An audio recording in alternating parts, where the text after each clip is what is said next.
আমি আবারও চলে আসলাম ভাইরাল তালতলাতে। হ্যাঁ, আমি আগেও একবার এসেছিলাম, কিন্তু এবার তালতলায় এসে যা যা দেখলাম তোমাদের সাথে শেয়ার না করে আর থাকতে পারলাম না। তো চলো ভিডিওটা শুরু করা যাক।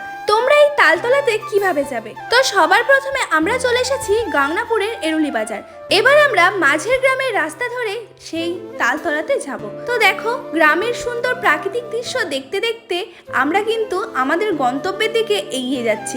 আর রাস্তার দুই পাশে মাঠটা পুরো সবুজে সবুজ হয়ে রয়েছে। আর রাস্তায় দেখো দুই পাশে রয়েছে পাটকাঠি দাঁড় করানো। আর সামনে কিন্তু সেই তালতলা। তো আমরা কিন্তু চলে এসেছি তালতলাতে। আর তালতলাতে এসে সবার প্রথমে চোখে পড়লো টেডি সেজে একজন ভিডিও করছে। আর এখানে কত রকমের দোকান বসে গেছে। আর দেখো মানুষজনের ভিড় দেখো। যদিও বা এখন একটু হালকা আছে, কারণ এখন দুপুর টাইম, মানে পড়ন্ত বিকাল আর কি। তো এখন এই টাইমটা একটু হালকা আছে। তো সামনেই রয়েছে কাল ভৈরবের শ্মশান। তো আমরা কিন্তু সামনের দিকে